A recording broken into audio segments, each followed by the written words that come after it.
দেখতে ছোট হলেও একটা গোটা পুরো মাঠের ধানের বীজতলা তৈরি করতে পারে এই সিড সোয়ার মেশিন।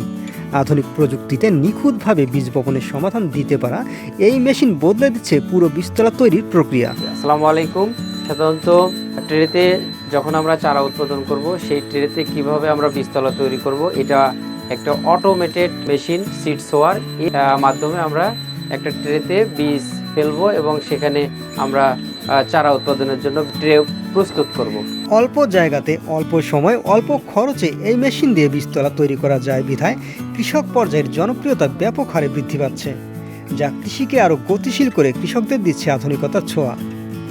এবার তাহলে দেখে নেওয়া যাক এই অটো মেশিনের মাধ্যমে কিভাবে ট্রেতে বীজ ফেলা হয়। আমাদের সিড সোয়িং মেশিন অলরেডি প্রস্তুত। আমাদের এখানে মাটি আছে, মাটি দেয়া আছে। আমাদের সে পানির লাইন যেখানে পানি পড়বে সেটাও প্রস্তুত আছে। আমাদের এই হলারের ভেতরে যে সদ্য প্রস্ফুটিত ধান, ঝরঝরে ধান, সেটাও আছে এবং ট্রের উপরে যে মাটিগুলো পড়বে সেটাও আমাদের প্রস্তুত আছে। তো মোটামুটি আমরা এবার দেখি একটা ট্রেতে কিভাবে অটোমেটিক্যালি সিড সোয়িং হচ্ছে। আমরা শুরুতে এই যন্ত্রটা চালু করে দেবো। জি, চালু করে। শুরুতে আমরা এভাবে ট্রেগুলো দেব।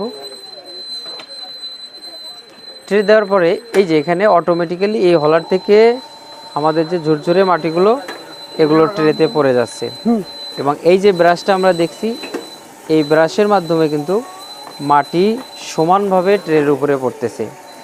এখানে যে ঝুরঝুরে মাটি দেখতে পাচ্ছেন তা প্রস্তুত পদ্ধতি জানাতে আপনাদের নিয়ে যাব একটুখানি ভিডিওর পিছনের দিকে। তাহলে এর সাথে আপনি কি কি মিশালেন?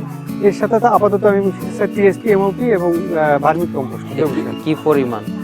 এটা আমি 1/3 vermi compost, 1/3 vermi compost, 3 KG TSP, 1 KG MOP. 1 KG MOP. কতগুলো মাটির সাথে? এখানে 20 স্কয়ার ফিট মাটি হবে। 20 স্কয়ার ফিট মাটি হবে। এটা জমির মাটি আপনার? জমির মাটি। হ্যাঁ, জমির মাটি। ঠিক আছে। আগে গুঁড়ো করে পরে মিক্স করেছি। জি। এর পরের স্টেপ হচ্ছে যে আমরা ট্রের উপরে পানি পড়তেছে, এই দুটো টিউবের ভেতরে একদম সমানভাবে কিন্তু এই ট্রের মাটি ভিজে যাচ্ছে।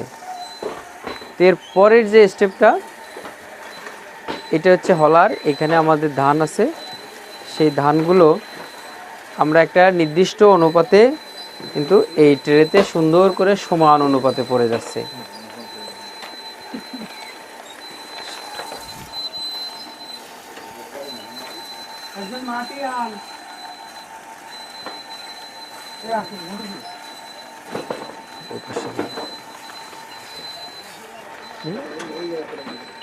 ট্রেতে এপাশে বীজ পড়ার পর তার উপর দিয়ে আবার এই হলার থেকে মাটি পড়ে যাচ্ছে। আমরা যদি দেখি, এই যে ট্রেতে সুন্দর করে বীজগুলো ঢেকে যাচ্ছে মাটি দিয়ে। আগে ওইটাই দিয়ে কিছুটাই দিয়ে দেবো। এভাবে আমরা এই ট্রেগুলোতে বীজ দেওয়া হচ্ছে। আমরা যতদিন না পর্যন্ত কৃষিকে যান্ত্রিকরণ না করতে পারছি স্যার, আমরা লাভবান হব না। কারণ স্যার আমাদের লেবারের সংকট, লেবারের বহুত অনেকটা পয়সা দিতে হয়। তো সেই ক্ষেত্রে আমরা একটা জিনিস চাষ করতে গেলে লেবার খরচ দিতেই যাই স্যার, আমরা লাভের মুখ দেখতে পারি।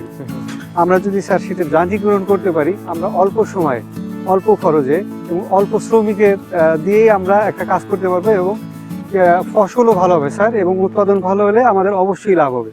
আপনাকে ধন্যবাদ। আসলে আমাদের কৃষি, আমরা বলছি এখন বাণিজ্যিক কৃষি, লাভজনক কৃষি। আমাদের এই কৃষিটাকে যদি আমরা লাভজনক করতে চাই, সেখানে অবশ্যই আমাদের যন্ত্র ব্যবহার করতে হবে। বিশেষ করে বাংলাদেশে একটা মেজর ফসল হচ্ছে ধান। সেখানে ধান আমরা সবসময় ম্যানুয়ালি চাষ করে থাকি, কিন্তু যন্ত্রের মাধ্যমে যদি আমরা করি তাহলে কিন্তু আমাদের এই ধান চাষ শুধু লাভজনক নয়, আমাদের খাদ্য চাহিদা মিটিয়ে আমরা কিন্তু এটা বিদেশেও রপ্তানি করতে পারবো। তো আমাদের দেশে যে শিক্ষিত সমাজ, শিক্ষিত তরুণ সমাজ, তাদেরকে আমি আহ্বান করব যে আপনারা কৃষিতে আসুন এবং কৃষি যান্ত্রিকীকরণ এটাতে অংশগ্রহণ করুন। তাহলে আমাদের কৃষি লাভজনক হবে, আমাদের দেশ উন্নত হবে।